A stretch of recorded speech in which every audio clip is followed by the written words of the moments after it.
शांति।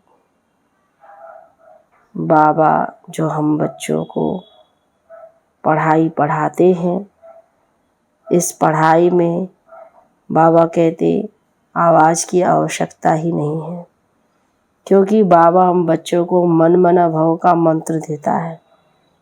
तो जितना जितना हम बाबा की याद में चुप रह कर के इस कार्य में चलते हैं तो और हमारी उन्नति और प्रगति होती रहती है। फिर बाबा ने समझाते हैं कि ईश्वरीय नशे में, ईश्वरीय सर्विस में हमेशा रहें। कोई भी प्रकार की दुख तकलीफ की बात नहीं है। फिर भी कभी उदासी आ जाती है तो बाबा ने कहा उसके लिए अपने को रिफ्रेश करने के लिए बाबा के जो अच्छे अच्छे बनाए हुए गीत हैं उनको सुने, जिससे कि सहज रूप से देही अभिमानी बनने की प्रैक्टिस अभ्यास हो जाएगा। तो पुरुषार्थ करना चाहिए जो हम बच्चों को बाबा समझाते हैं।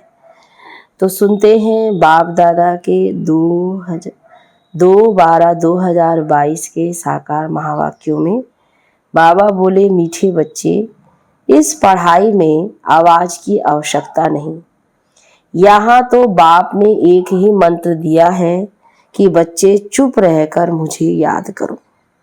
प्रश्न में जिन बच्चों को ईश्वरीय नशा रहता है उनकी निशानी क्या होगी? उत्तर में ईश्वरीय नशे में रहने वाले बच्चों की चलन बड़ी रॉयल होगी। दूसरा, मुख से बहुत कम बोलेंगे। तीसरा, उनके मुख से सदैव रत्न ही निकलेंगे।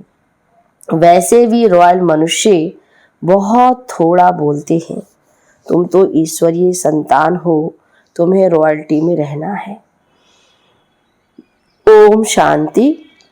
बेहद का बाप बैठ बेहद के बच्चों को समझाते हैं। ऐसे तो कोई होता नहीं जो कहे कि बेहद के बच्चों प्रति समझाते हैं।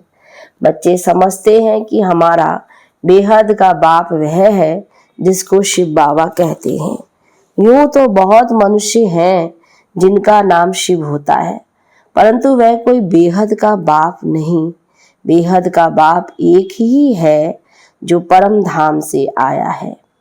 उस निराकार को ही पुकारते हैं, उनको भगवान कहा जाता है। ब्रह्मा विष्णु शंकर देवता है। भगवान जो परमधाम में रहते हैं वह सब आत्माओं का बाप है।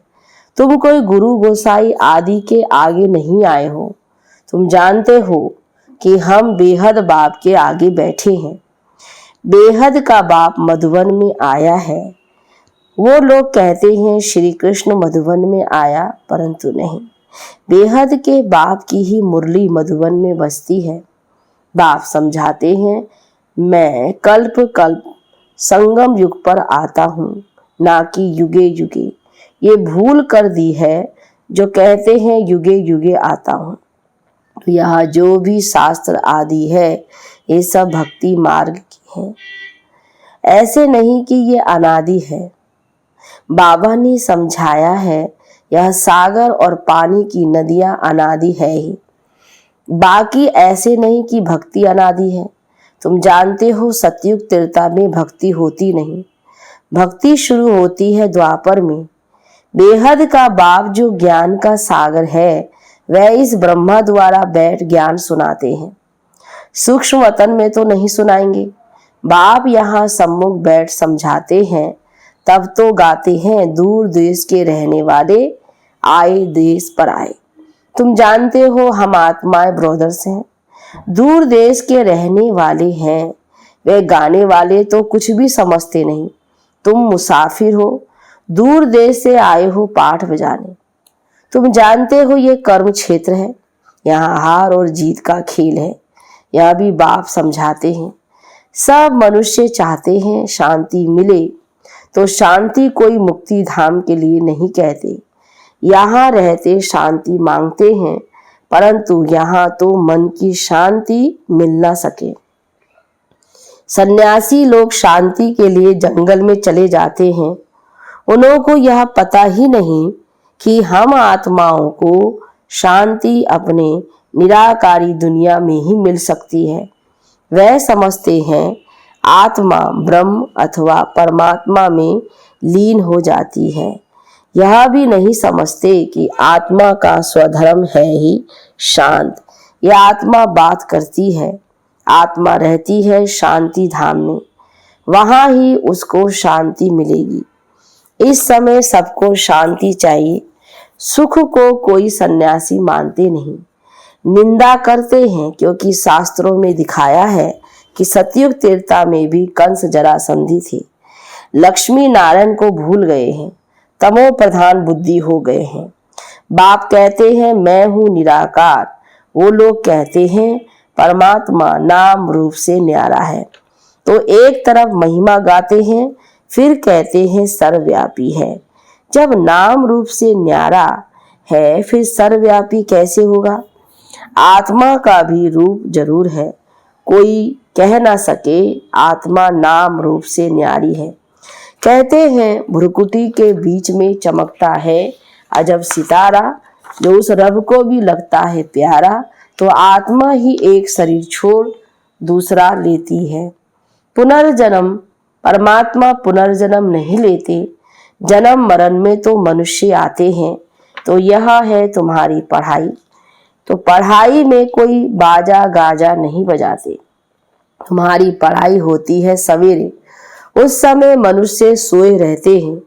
वास्तव में तुमको रिकॉर्ड बजाने की भी दरकार नहीं है, हम तो आवाज से परे जाते हैं। यह तो निमित्त सबको जगाने के लिए बजाने पड़ते हैं।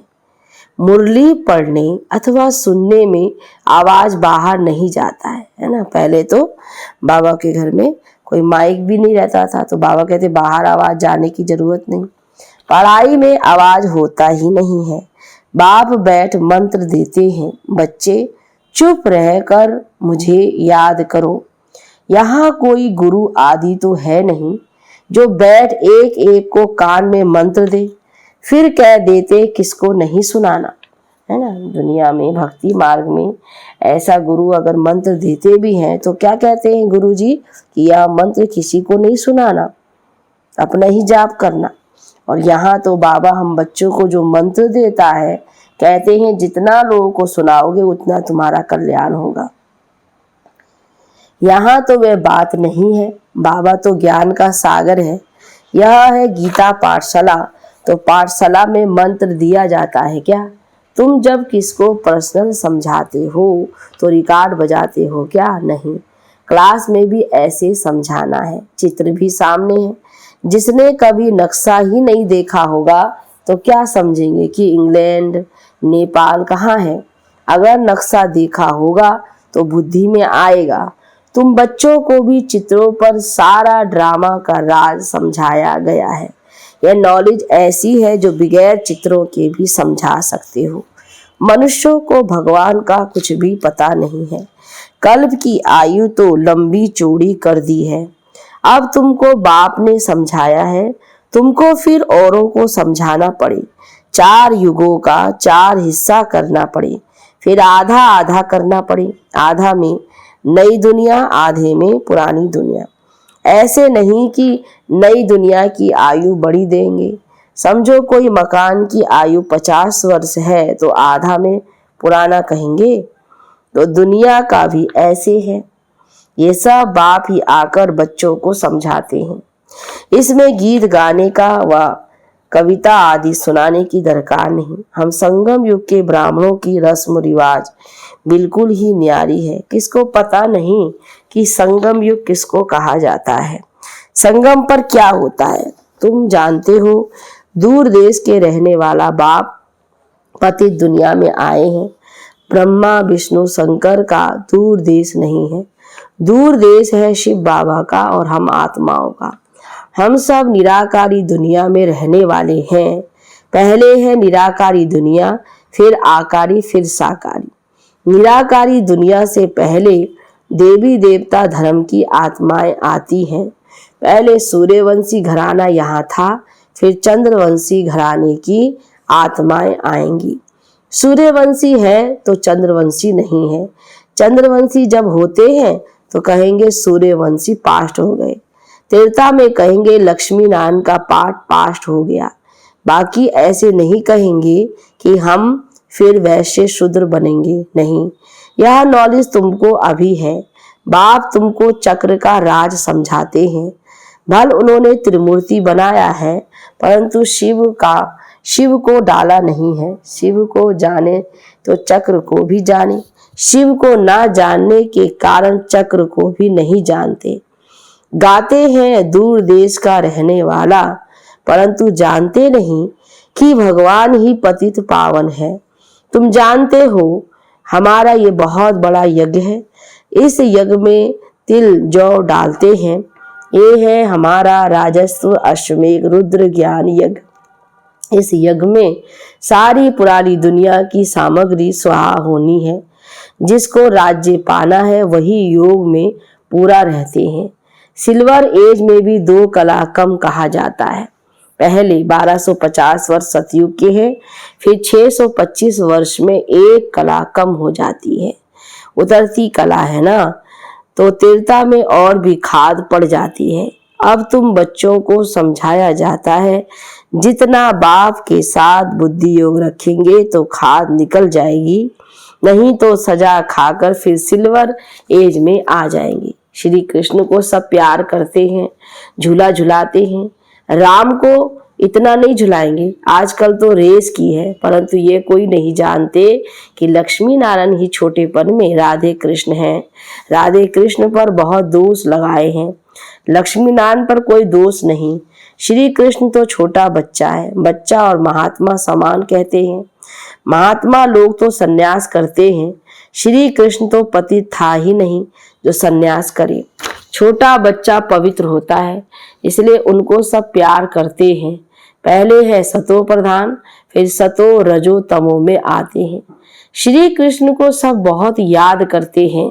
बाबा का मन मना भव मंत्र तो बहुत नामी ग्रामी है। देही अभिमानी बनो, देह के सब धर्म छोड़ो। यह ज्ञान तुम कोई भी धर्म वालों को दे सकते हो। बेहद का बाप कहते हैं, अल्लाह को याद करो। आत्मा अल्लाह का बच्चा है। आत्मा कहती है खुदा ताला अल्लाह साई।